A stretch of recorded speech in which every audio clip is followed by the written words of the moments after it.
के लोगों को मानसिकता में जहाँ तक छा गया है नीतीश लालू, इससे हट करके नीतीश की जो व्यवस्था है, लालू की जो व्यवस्था है वो परिवारवाद की व्यवस्था है।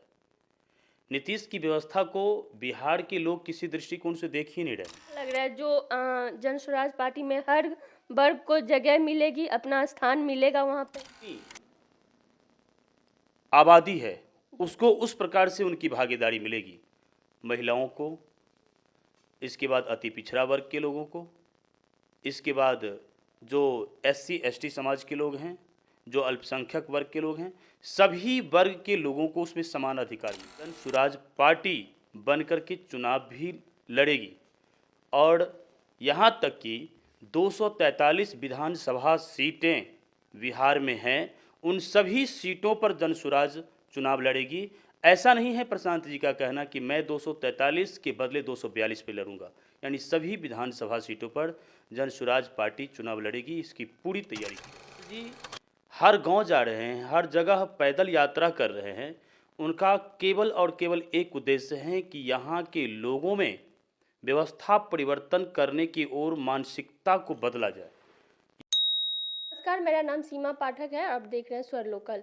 अभी हमारे साथ जन स्वराज का युवा अध्यक्ष रंजीत ठाकुर जी हैं।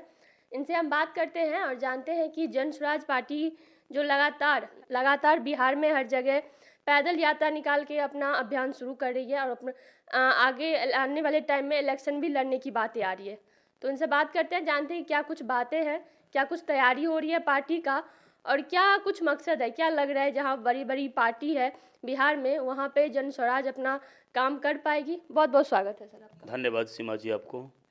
सबसे पहले तो ये क्वेश्चन रहेगा कि जन स्वराज पार्टी अभियान जो अभी चलाई जा रही है, इसका मेन मकसद क्या है, क्या चाहते हैं आप। ये प्रशांत किशोर जी है, हर जगह पैदल पहुँच रहे हैं, गली गली जगह जगह जा रहे हैं, क्या मकसद है इसका, मेन क्या मकसद है? देखिए सीमा जी, पहले मैं आपको आपके माध्यम से, आपके व्यवस्था के माध्यम से बता दूं कि प्रशांत जी का मुख्य उद्देश्य है बिहार में व्यवस्था परिवर्तन करना, और व्यवस्था परिवर्तन के लिए ही वो आज 18 माह से नित्य दिन कड़ी मेहनत करके हर गांव में जा रहे हैं पद यात्रा के साथ।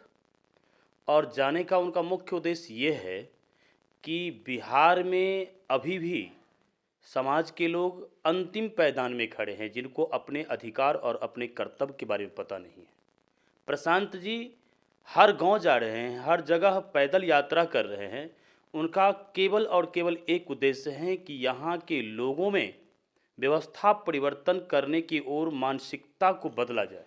यहाँ के लोगों की जो मानसिकता पुरानी पद्धति से चलती आ रही है, पुरानी पद्धति के आधार पर चलने वाले मानसिकता में परिवर्तन हो, जिससे समाज में व्यवस्था में परिवर्तन होगा, आने वाले युवाओं को रोजगार का मुहैया होगा, बच्चों को शिक्षा अधिक से अधिक मिलेगा, अच्छा स्वास्थ्य होगा और बिहार के हर तबके के लोग को सही रास्ते पर लाने का प्रयास किया जा रहा है। क्या 2025 में विधानसभा इलेक्शन आने वाला है, क्या जन स्वराज पार्टी इलेक्शन लड़ेगी, और लड़ेगी तो क्या लग रहा है कि किस तरीके की स्थिति होगी यहाँ? देखिए, जन स्वराज अभी तो पार्टी नहीं है, न दल है। जन स्वराज एक व्यवस्था परिवर्तन करने का मुहिम है। जन स्वराज को पार्टी बनाने पर विचार किया जा रहा है। 9 जून को ज्ञान भवन पटना में पूरे बिहार के कार्यकर्ताओं के साथ पंचायत से लेकर के जिला के सभी समितियों को आदरणीय प्रशांत जी बुलाए थे और वहाँ पर बुला करके सभी लोगों से विचार लिए कि क्या जन स्वराज को एक पार्टी के रूप में दिया जाए या एक दल के रूप में दिया जाए या एक मोर्चा के रूप में दिया जाए। इस पर बातें हुई और वहाँ पर लगभग 80 से 90% लोगों ने एक पक्ष में उत्तर दिया प्रशांत जी को कि जन स्वराज एक पार्टी बनाया जाए। इसके लिए 2 अक्टूबर का तिथि घोषित भी किया गया है और जो भी बातें हैं मैं आपको बता दूं कि 2025 ईस्वी में जन स्वराज पार्टी बनकर के चुनाव भी लड़ेगी और यहाँ तक कि 243 विधानसभा सीटें बिहार में हैं, उन सभी सीटों पर जनसुराज चुनाव लड़ेगी। ऐसा नहीं है प्रशांत जी का कहना कि मैं 243 के बदले 242 पे लड़ूंगा, यानी सभी विधानसभा सीटों पर जनसुराज पार्टी चुनाव लड़ेगी, इसकी पूरी तैयारी की जा रही है। क्या लग रहा है जो जनसुराज पार्टी में हर वर्ग को जगह मिलेगी, अपना स्थान मिलेगा वहाँ पे? ये बड़ा ही विचारणीय प्रश्न है आपका, और मैं भी सोच रहा था कि इस प्रकार की प्रश्न यदि आपके द्वारा की जाती है तो मैं उसका उत्तर दूंगा। जनसुराज में सभी वर्ग, सभी जाति और सभी भाषाओं के लोग को आदर और सम्मान किया जा रहा है। जनसुराज में ऐसा है कि जिसकी जितनी आबादी है उसको उस प्रकार से उनकी भागीदारी मिलेगी। महिलाओं को, इसके बाद अति पिछड़ा वर्ग के लोगों को, इसके बाद जो SC ST समाज के लोग हैं, जो अल्पसंख्यक वर्ग के लोग हैं, सभी वर्ग के लोगों को उसमें समान अधिकार मिलने जा रहा है।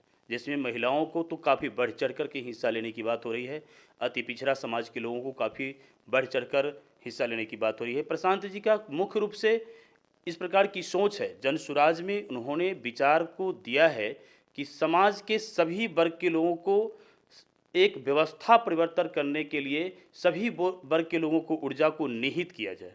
जी, क्या प्रशांत किशोर बिहार में ऐसी छवि बन के आएंगे जिस तरीके से बिहार में राजनीति एक बहुत ही भारी बात रहती है, क्योंकि जहाँ पे बस जातिवाद के नाम पे वोटिंग होती रहती है, चाहे वो एक बस दो ही रहता है, एक लालू रहता है या एक नीतीश रहता है। तो क्या लग रहा है वहाँ पे प्रशांत किशोर जी अपना दबदबा बना पाएंगे या अपना जगह बना पाएंगे लोगों के? जिस तरीके से वो हर जगह जा रहे हैं तो लोगों का भीड़ देखने को मिल रही है, क्या वो भीड़ जो है वो वोटिंग में तब्दील हो पाएगी? क्या वो भीड़ जो है लोगों को समर्थन जो है आगे जाकर उनको मिल पाएगा? देखिए सीमा जी, ये तो बिल्कुल बात सही है कि बिहार लोगों को मानसिकता में जहाँ तक छा गया है नीतीश लालू नीतीश लालू, इससे हट करके नीतीश की जो व्यवस्था है, लालू की जो व्यवस्था है, वो परिवारवाद की व्यवस्था है। नीतीश की व्यवस्था को बिहार के लोग किसी दृष्टिकोण से देख ही नहीं रहे हैं। लालू जी जो अपना व्यवस्था लगाए हैं, आज लोकसभा चुनाव को देख लीजिए। लोकसभा चुनाव में उन्होंने केवल और केवल अपने परिवार के लोगों को राजनीति मंच पर लाया है। तो अगर आप समाज में हैं, अगर आप देश चलाना चाहते हैं, अगर आप राज्य चलाना चाहते हैं, तो परिवारवाद की व्यवस्था से पहले आप ऊपर उठें। तो लालू जी में परिवारवाद से ऊपर उठने की जो तरीका है वो बिल्कुल गलत है। वो परिवारवाद से ऊपर उठ नहीं रहे हैं, और नीतीश जी के पास में कोई जगह है ही नहीं। वो कभी आरजेडी के पास में होंगे तो कभी बीजेपी के पास में होंगे, वो मौका परस्ती लोग हैं। तो इस प्रकार से दोनों दलों के बीच में जो सामंजस्य स्थापित करने की बात हो रही है, वो राजनीति दृष्टिकोण से किसी भी मजबूत एंगल से नहीं देखा जाता है। बात रही जनसुराज की, तो जनसुराज में हम लोग जहाँ तक देख रहे हैं और बिहार की जनता जिस प्रकार की चश्मे से देख रही है, इससे स्पष्ट हो रहा है कि जनसुराज में सभी लोगों को, सभी जातियों को, सभी धर्म के लोगों को सम्मान आदर मिल रहा है, समान भाव मिल रहा है।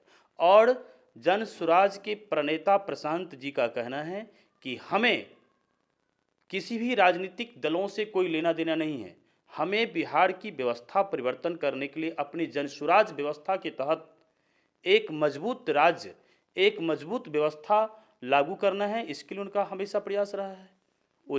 वो किसी भी जाति दृष्टिकोण से नहीं देखते, धर्म की दृष्टिकोण से नहीं देखते, वो मानवता की दृष्टिकोण से देखते हैं। बेरोजगारी कैसे खत्म हो इस पर विचार करते हैं, कृषि बिहार का कैसे मजबूत हो इस पर विचार करते हैं, शिक्षा अधिक से अधिक लोगों को, सभी वर्ग के लोग प्राप्त कर सके इस पर देखते हैं। उनके पास में धर्म की चश्मे से देखने के लिए राजनीति नहीं है। बहुत बहुत धन्यवाद। हमारे साथ ये रंजीत जी थे, जनसुराज पार्टी के युवा अध्यक्ष हैं मधुबनी के।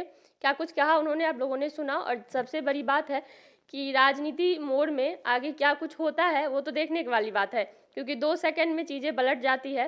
किस तरीके से प्रशांत किशोर अपना हर जगह, जहाँ बिहार में हर जगह घूम रहे हैं, तो क्या लग रहा है आगे 25 में इलेक्शन होगा तो क्या इलेक्शन लड़ेंगे तो कैसी स्थिति रहेगी? हमें कमेंट करके जरूर बताइएगा। फिलहाल के लिए इतना ही, मिलेंगे किसी और वीडियो में, तब तक के लिए बने रहिए हमारे साथ और देखते रहिए स्वर लोकल। धन्यवाद।